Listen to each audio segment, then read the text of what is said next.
Uso del multímetro. Durante la reparación de aparatos que tienen muchos componentes electrónicos, el multímetro te será útil para determinar posibles fallas en su funcionamiento. Existen diferentes modelos, pero todos sirven para medir voltaje, corriente, resistencia y probar la continuidad eléctrica. Se componen de cables con punta, bornes de conexión, perilla de selección y pantalla. En cualquier medición que realices, el cable negro siempre va conectado a la terminal COM. Para medir el voltaje, coloca el cable rojo en el borne que tiene una V. Gira la perilla hasta el símbolo de voltaje de corriente directa. Coloca las puntas en la terminal de la cual quieres conocer el voltaje. Los resultados serán en volts o milivolts. Si deseas medir un solo componente, coloca las puntas en los pines o terminales del mismo, es decir, colocando el multímetro en paralelo.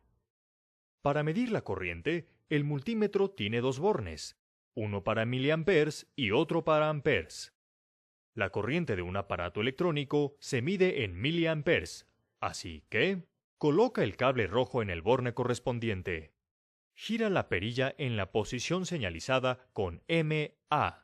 Desconecta cualquier componente. Coloca las puntas del multímetro en las terminales del circuito abierto. Este procedimiento se llama medición en serie.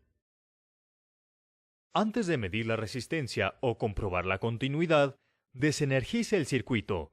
De lo contrario, el multímetro puede dar lecturas equivocadas e incluso descomponerse.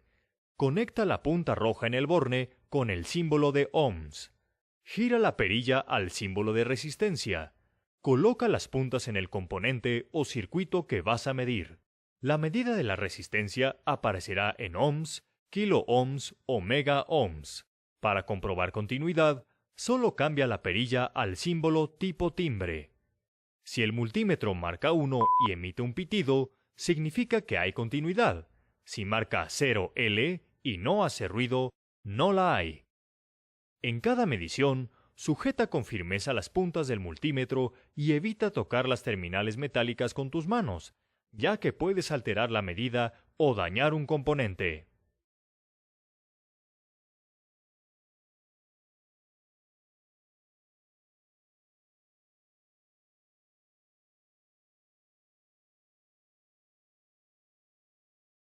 Cargador, circuitos de carga y batería. Los elementos que dan la energía necesaria para que el aparato funcione son el cargador y la batería, los cuales son regulados por los circuitos internos de carga. El cargador suministra energía a la batería. Es una fuente de alimentación que transforma la corriente alterna que viene del tomacorriente en corriente continua, que es la que ocupa el celular. Su funcionamiento se da en 5 etapas. El tomacorriente ofrece un voltaje de 110 volts y el transformador del cargador lo reduce en un 95%. Rectificación.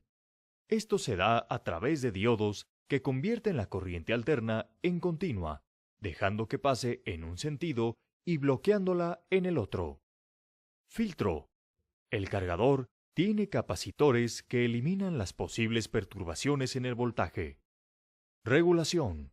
Los cambios bruscos en la energía eléctrica son controlados por un regulador de voltaje. Salida. Al salir del regulador, la energía se distribuye a los pines del conector. De este hay varios tipos. El más utilizado es el micro USB. El cargador tiene, además, un fusible que lo protege en caso de una descarga. El valor del voltaje y corriente deben ser los adecuados para cargar la batería. Por lo tanto, la alimentación del cargador no va directamente a esta. Antes, pasa por los 3 circuitos internos de carga. El circuito de protección está después de los pines del conector. Protege de descargas a los demás elementos. Tiene un fusible, un diodo y una bobina inductora. El fusible se quema cuando el diodo entra en cortocircuito, al saturarse con un valor de voltaje mayor al permitido. La bobina reguladora protege de interferencias electrostáticas.